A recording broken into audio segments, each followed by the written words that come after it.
제가 어렸을 때 책꽂이가 제 방에 있었습니다. 그 책장에 여러 가지 책이 있었는데 그 중에 어린이 탈무드라는 책이 있었습니다. 그 탈무드가 뭔지 아십니까? 탈무드는 옛날부터 전해 내려오는 그 유대인의 지혜로운 재미있는 이야기를 적어놓은 그런 내용들입니다. 그런데 저는 그 탈무드, 그 중에서 어린이 탈무드, 재미있는 이야기들이죠. 어린이들이 읽을 만한 그 중에서 한 가지 이야기가 기억에 납니다. 이런 얘기가 있습니다. 기차 안에서 한 유대인이 소금에 절인 청어를 먹고 있었습니다. 청어라는 그 물고기가 영어로는 헤어링이라고 그러더라고요.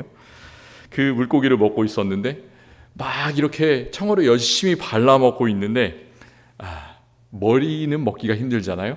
그래서 다 먹고 나서 그 남은 청어 그 대가리를 신문지에다가 이렇게 싸고 있는데 건너편에 앉아있던 한 러시아가 아니라 폴란드 사람 하나가 이 유대인에게 물어봤습니다.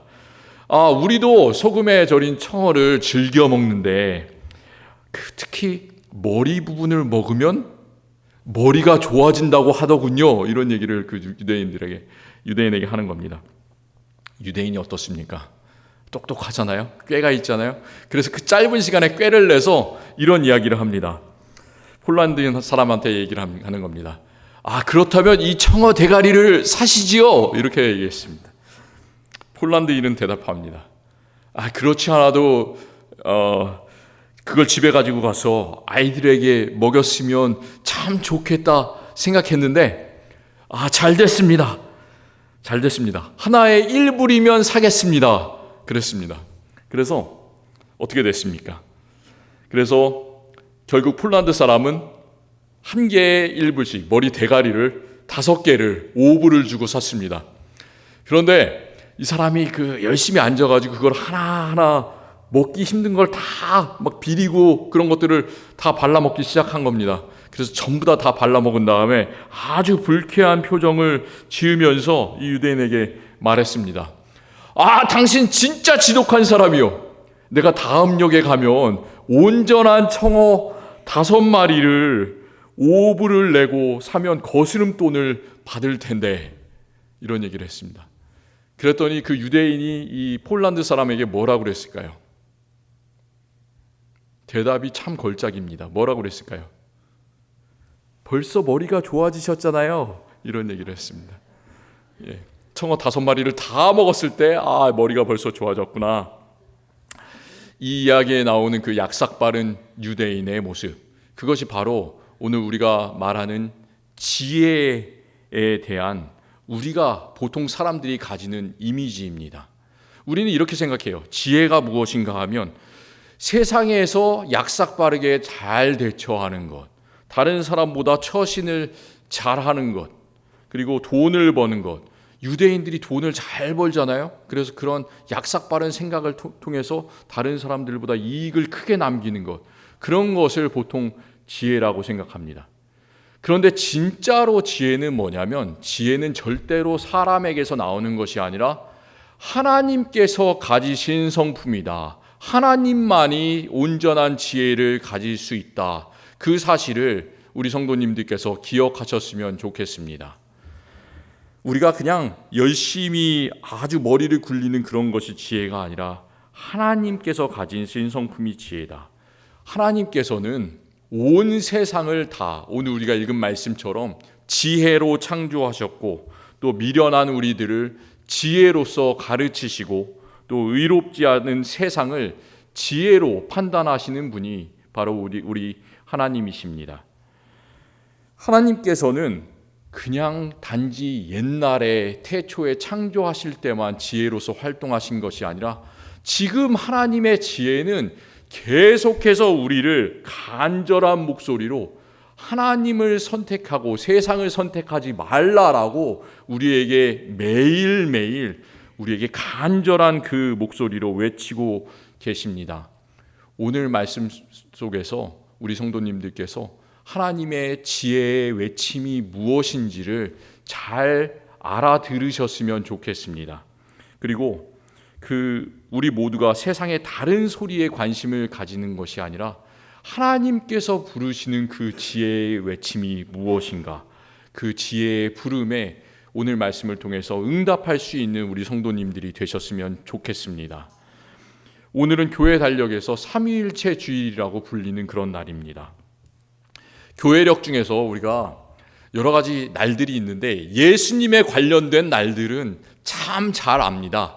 우리가 교회력이 1년에 한 번씩 또 반복되고 돌아가고 그렇습니다. 그래서 교회 달력이 시작되는 그 절기가 뭐냐면 우리가 이 자리에 촛불을 켜고 예수님께서 오심을 기다리는 그 절기, 대림절이라고 합니다.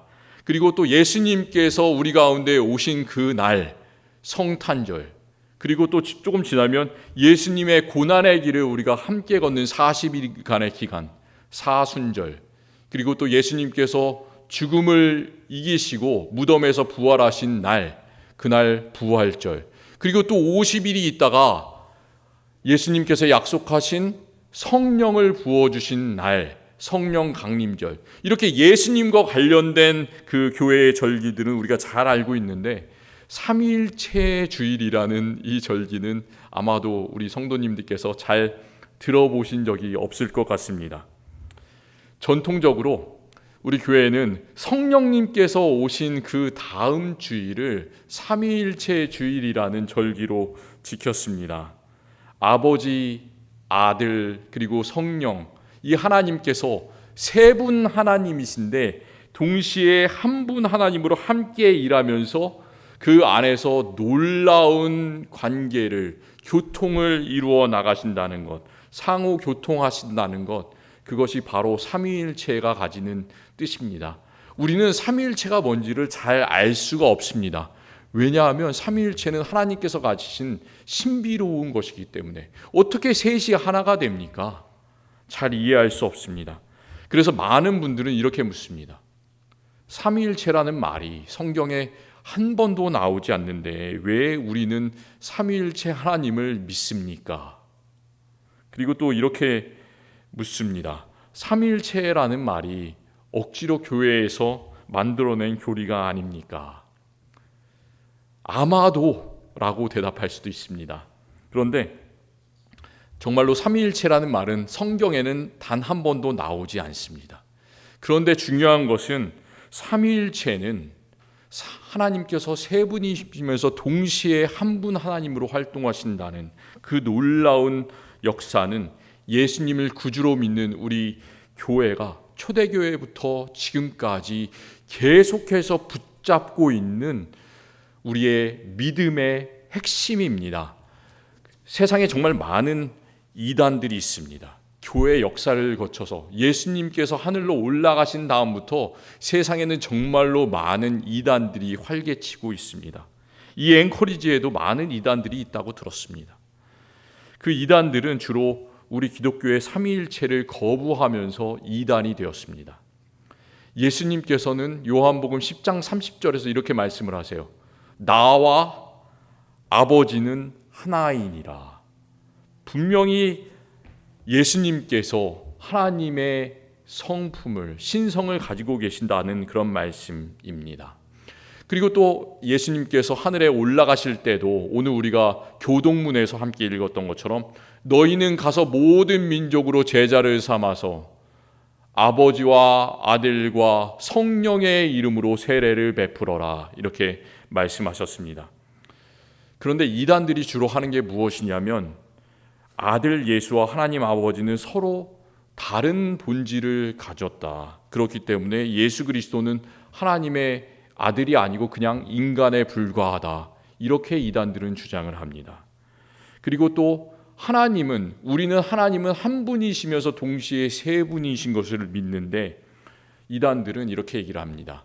하나님은 한 분이신데 때에 따라서 물이 고체와 액체와 기체로 바뀌는 것처럼 하나님도 필요에 따라서 성부가 되시고 성자가 되시고 성령이 되신다.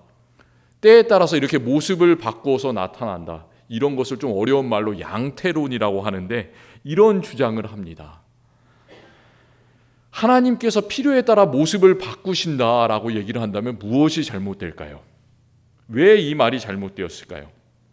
이단들은 그런 것을 이렇게 활용합니다. 하나님은 때에 따라서 성부도 되시고 성자도 되시고 성령도 되시기 때문에, 그렇게 모습을 바꾸시기 때문에 현대에는 어떻게 나타나시냐면 자신들이 믿는 그 인간 교주의 모습으로 지금 나타나신다. 그렇기 때문에 바로 하나님, 그 태초부터 역사하셨던 하나님이 자기가 믿는 교주다, 이렇게 자신의 교주를 아주 쉽게 하나님으로 그리고 메시아로 바꿔버립니다. 또 어떤 사람들은 이렇게 얘기합니다. 우리는 산수를 참 잘합니다. 산수를 하면 이렇죠. 1 플러스 1 플러스 1은 얼마입니까? 3입니다. 1 플러스 1 플러스 1이 1이 될 수가 없습니다. 그런데 어떻게 교회에서는 삼위일체 하나님께서 동시에 1이면서 3이라고 이야기를 한다는 겁니까? 이렇게 물어봅니다. 그런데 우리가 정말로 믿고 강조해야 되는 것은 삼위일체라는 그 어려운 용어를 믿는 것이 아니라, 어떻게 하나님께서 한 분이시면서 동시에 성부, 성자, 성령 세 분 하나님께서 어떻게 태초에 천지를 만드실 때부터 함께 지금까지 우리의 구원을 이루시기 위해서 열심히 일하고 계시는가, 우리를 위해서 어떻게 그 모든 것을 다 내주시는가, 우리는 그 사실을 알아야 합니다. 그래서 1 플러스 1 플러스 1은 3, 이런 도식을 기억하는 것이 아니라 우리는 그 하나님의 무한한 능력과 자비와 지금도 우리와 교통하시는 그 하나님의 마음, 그 안에서 삼위일체의 하나님을 발견하셨으면 좋겠습니다. 하나님은 어떻게 활동하십니까? 하나님은 아버지께서는 세상을 너무나 사랑하셔서 하나밖에 없는 아들 예수 그리스도를 우리에게 허락해 주셨습니다. 그리고 아들은 어떻습니까? 아들은 아버지께 죽기까지 복종하셔서 십자가에 죽으시고, 아버지께서는 아들을 하늘에 올리셔서 하나님 보좌 우편에서 지금도 통치하고 계십니다. 그리고 성령은 어떻습니까? 성령은 아버지와 아들을 연결해 주는 사랑의 끈이 되시고, 또 우리를 돕는 보혜사가 되셔서 하나님의 뜻을 우리에게 알게 하시고, 또 우리의 기도를 하나님께 드리는 이런 역할을 하고 계십니다. 이렇게 아버지와 아들과 성령은 항상 함께 우리를 위해서 일하고 계십니다. 그래서 우리가 기도할 때는 한 분 하나님을 우리가 높이면서 찬양하지만, 동시에 성부, 성자, 성령께서 우리에게 해주시는 다른 역할들, 그런 것들을 각각의 일을 자세히 말하면서 하나님을 높였으면 좋겠습니다. 이 삼위일체 주일에 우리가 주로 읽는 말씀 중에 하나가 바로 우리가 읽은 잠언 8장의 말씀입니다. 여기서는 여호와 하나님께서 세상을 지으시기 전부터 하나님은 지혜를 가졌다, 이렇게 말씀하고 계십니다. 또 하나님께서 세상을 지으실 때 지혜가 하나님 옆에 있어서 하나님의 창조를 기뻐했다라고 이야기를 합니다. 그러면 성부, 성자, 성령 하나님과 지혜는 다른 것일까? 우리는 이렇게 궁금해할 수도 있습니다. 잠언 말씀을 읽을 때 재미있는 점은 지혜가 사람인 것처럼, 이렇게 잘 움직이는 인격체인 것처럼 묘사를 하고 있다는 겁니다. 혹시 어렸을 때 국어 시간에 국어를 열심히 배운 분들 계십니까? 국어 시간에 우리가 여러 가지 많은 표현 방법을 배우잖아요. 무슨 법, 무슨 법, 무슨 법, 무슨 법, 뭐 이렇게 해서 배우지 않습니까? 그 중에 배우는 것들 중에 하나가 의인법이라는 것이 있습니다. 의인법. 자연에 있는 것인데, 사람이 아닌데 이것이 사람처럼 움직이는 것처럼 그렇게 이야기를 써내려고 합니다. 시에서 그런 표현을 되게 많이 쓰죠. 오늘 잠언 8장에서 우리가 읽은 그 방법도 바로 이 의인법입니다. 지혜가 사람이 아니고 혼자 이렇게 움직이는 인격체가 아닌데, 하나님 옆에서 하나님의 창조를 돕고 하나님의 창조를 지켜보던 그런 지혜, 이렇게 지혜를 사람의 모습으로, 인격체의 모습으로 그렇게 그리고 있습니다. 우리는 태초에 하나님께서 세상을 만드실 때부터 아버지와 아들과 성령께서 함께 이미 계셔서 함께 일하셨다고 믿습니다. 왜 그런고 하니 창세기 1장 2절에서는 이렇게 말씀합니다. 하나님의 영은 수면 위에 운행하시니라 말씀하시기 때문에 우리는 아버지 하나님과 함께 계시던 그 혼돈 가운데 함께 계셔서 하나님의 뜻을 받아서 역사하시던 그 하나님의 영이 함께 계심을 믿습니다. 또 요한복음 1장 1절에서는 이렇게 말씀하십니다. 태초에 말씀이 계시니라. 이 말씀이 하나님과 함께 계셨으니 이 말씀은 하나님이시니라. 이 말씀이 누구를 이야기할까요? 세상 사람들은 알지 못하지만 사도 요한은 이 태초부터 하나님 아버지와 함께 계시던 그 말씀이 나중에 육신이 되신 말씀, 몸을 입으시고 이 세상에 오신 그 말씀, 예수 그리스도라는 것을 너무나 잘 알고 있었습니다. 그래서 예수 그리스도께서는 하나님께서 태초에 천지를 만드실 때부터 하나님과 함께 하시면서 상호 교통하셨습니다. 그래서 잠언에서 말하는 나, 오늘 나라고 계속해서 이야기를 하는데 그 지혜는 아버지, 아들, 성령 세 분이시면서 한 분이신 하나님께서 함께 가지셨던 우리를 향한 정말로 하나님의 따뜻한 마음이라고 우리가 받아들였으면 좋겠습니다. 지혜, 하나님의 지혜는 하나님의 명령을 우리에게 강압적으로 막 이런 식으로 전하는 것이 아닙니다. 너 이거 해라, 아니면 너 죽어, 뭐 이런 식으로 이렇게 강압하시지 않습니다. 우리 미련한 사람들이, 하나님의 뜻을 모르는 사람들이 하나님의 뜻을 정말로 그 마음속에서 깊이 깨닫고 하나님께로 돌이킬 수 있도록 지혜는, 하나님의 지혜는 가장 부드러운 말로 우리를 부르고 계십니다. 지혜는 하나님을 어머니와 같은 그 마음으로 우리를 품어주시는 그런 여성의 모습으로 성경에서 나타나고 있습니다. 우리가 다음 주일이 또 아버지 주일인데 어머니와 아버지를 비교해 보면 조금 차이가 있습니다. 대부분의 어머니, 아버지는 조금 차이가 있습니다. 아버지, 저도 마찬가지인데요. 아버지는 자식에게 말을 딱 한 번만 합니다. 너 이거 해! 그리고 다른 구체적인 내용은 말해주지 않습니다. 아버지는 되게 아주 엄격합니다. 자신이 말한 것을 지키지 않으면 벌을 줍니다. 그런데 어머니는 주로 어떻습니까? 어머니는 혼내시다가도, 매를 때리다가도, 매를 때린 다음에는 갑자기 돌이키셔서 약을 발라주십니다. 회초리 맞은 부분이 빨갛게 부어오르면 약을 발라주시는 분. 아버지는 잘 그러시지 않은데 어머니는 그래 주시고, 또 자녀가 먼 곳으로 여행할 때, 자녀가 학교 갈 때 내가 다 챙길 수 있는데, 자녀가 다 크면 다 챙길 수 있잖아요. 그런데도 불구하고 이거는 어떠냐, 저거는 어떠냐, 저거는 어떠냐 하나씩 말하면서 귀찮을 정도로 어머니는 챙겨주십니다. 그리고 어머니께서는 엄격하게 혼내시기보다는 따뜻한 말로, 더 따뜻한 말로 자녀를 타이르려고 하십니다. 이런 사랑하는 어머니와 같은 모습이 바로 하나님의 지혜의 모습입니다.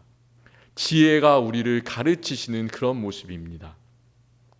오늘 우리가 잠언 8장의 뒷부분을 읽었는데 잠언 8장 처음 부분 1절부터 4절까지에서는 지혜가 우리를 어떻게 부르고 있는지를, 그런 모습이 나옵니다.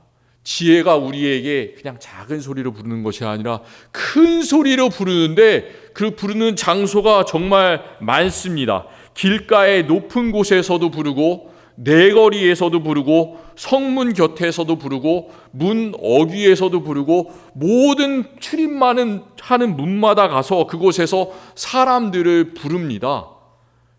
왜 이럴까요? 지혜가 왜 우리를 그렇게 여러 장소에서, 길가에서, 높은 곳에서, 내거리에서, 성문에서 부르고 있을까요? 그 장소들은 사람을 되도록이면 많이 만날 수 있는 장소입니다. 사람들이 많이 지나가는 장소입니다.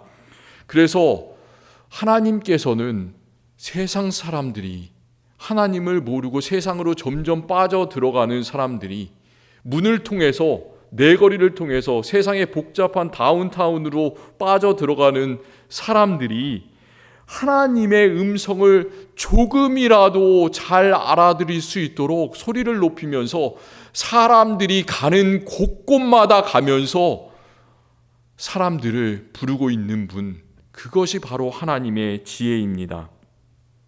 시편 139편에서 왕 다윗은 이런 고백을 합니다. 내가 주의 영을 떠나 어디로 가며 주의 앞에서 어디로 피하리이까? 내가 하늘에 올라갈지라도 거기 계시며 스올에, 그러니까 지옥에 내려갈지라도 내 자리를 펼지라도 거기 계시니이다. 바다 끝에 가서 거주할지라도 주의 오른손이 나를 붙드시리이다. 이렇게 고백하고 있습니다.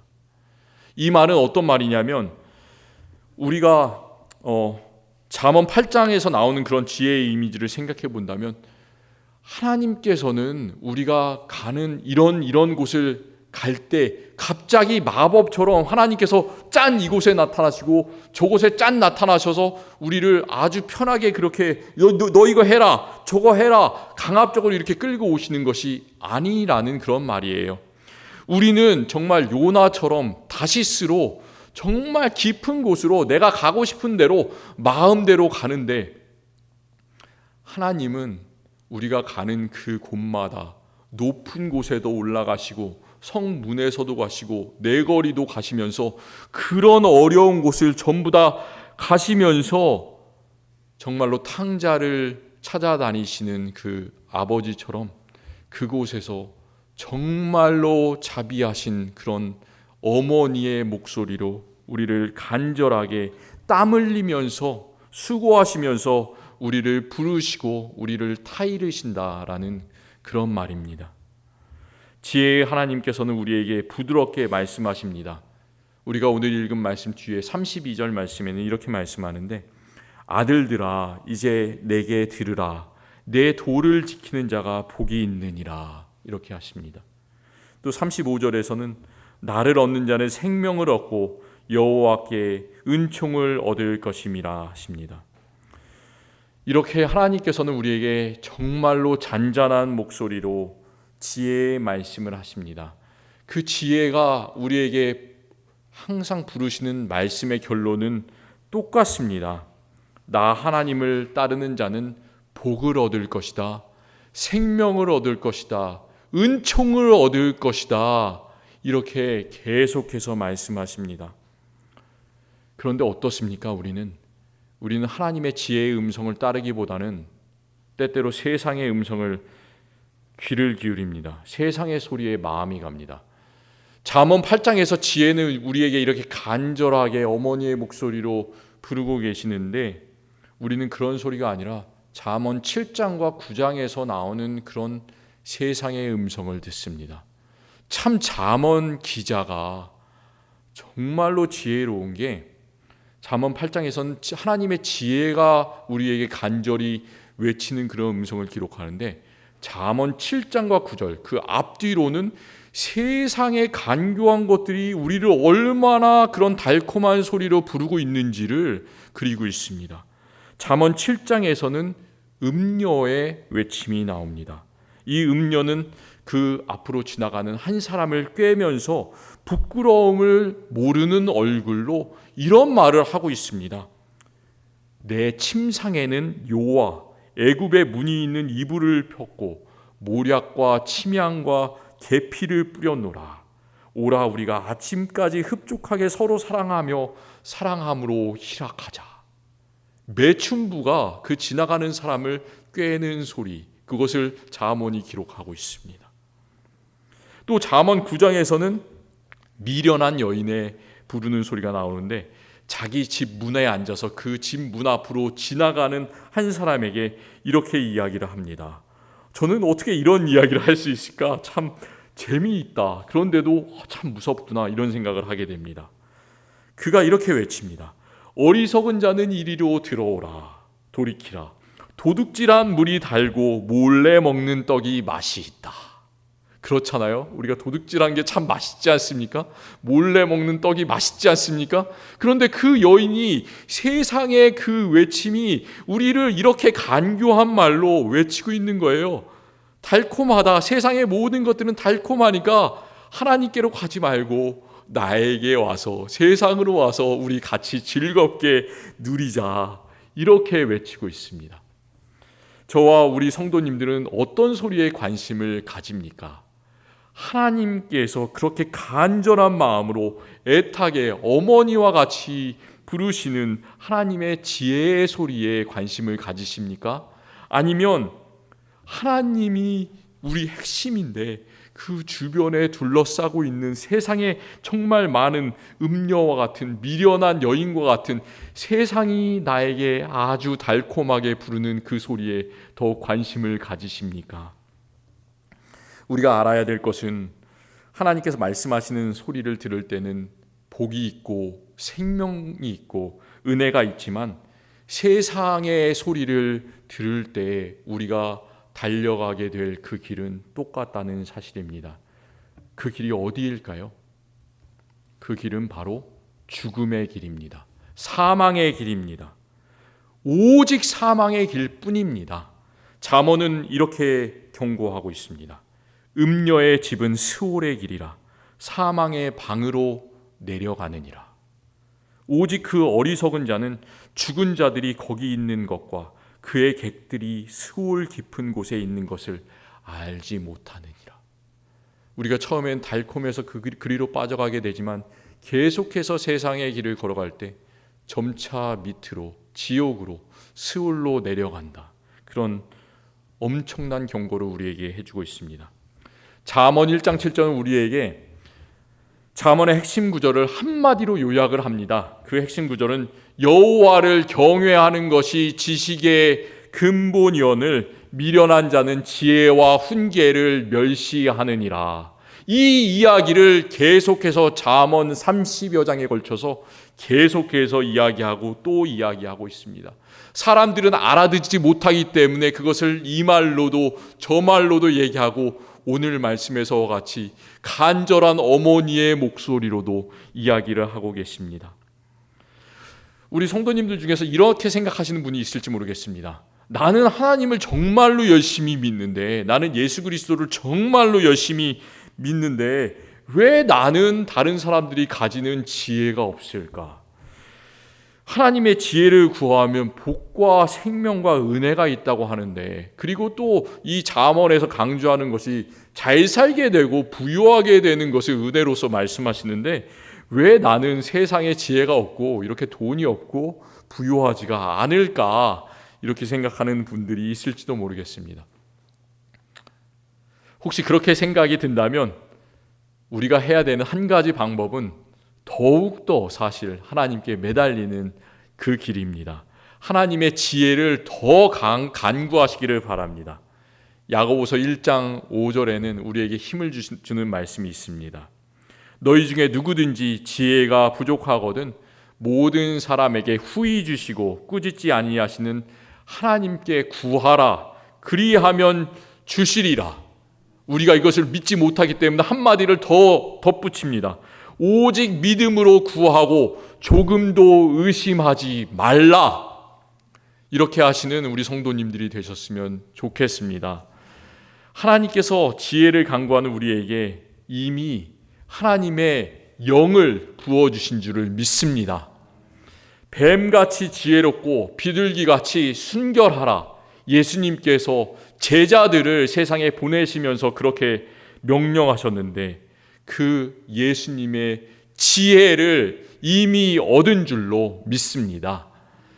잠언을 쓴 지혜의 왕, 그 솔로몬이 하나님의 지혜가 그 마음속에 있어서 두 여인이 한 아들을 가지고 싸울 때 정말로 가장 세상에서 공의로운 판결을 했던 것처럼 하나님께서 우리에게도 세상을 이기며 세상에서 옳은 것이 무엇인가, 우리가 달려갈 길이 무엇인가 분별할 수 있는 기준을 우리에게 주신 줄을 믿습니다.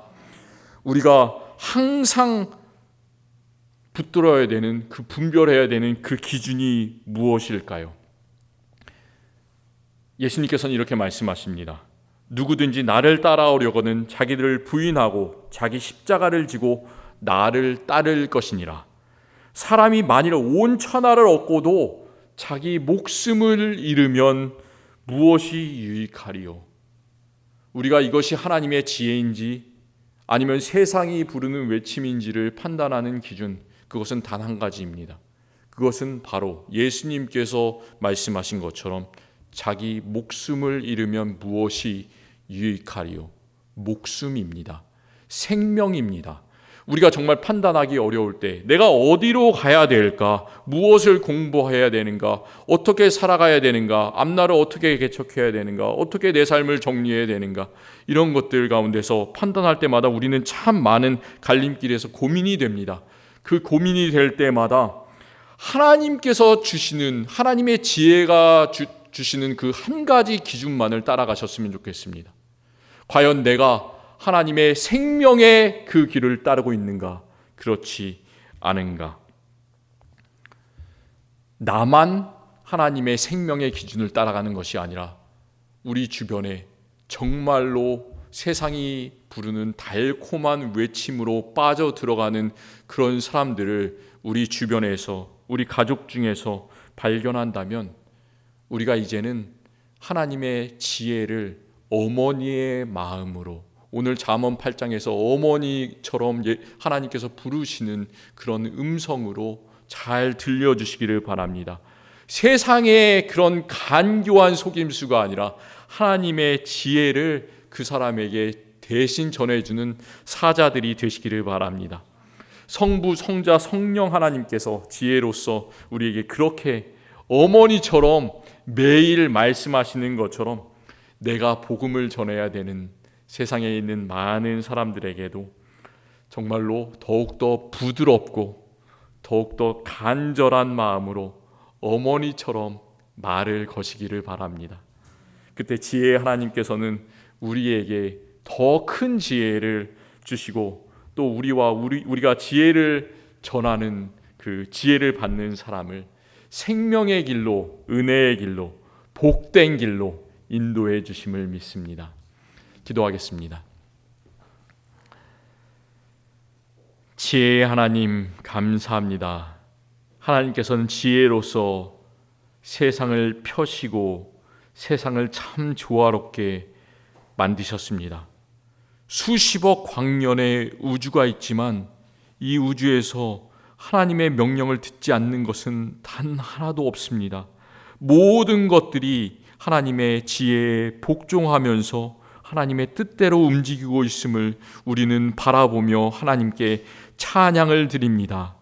세상은 이렇게 하나님께 복종하는데 참 불쌍한 우리들은 하나님께 불순종하고 하나님을 떠나서 세상이 좋아하는 그 달콤한 속임수로 빠져드는 우리들입니다.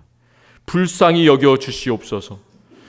하나님께서 지혜로서 부르시는 그 음성에 귀 기울일 수 있게 하여 주시옵소서.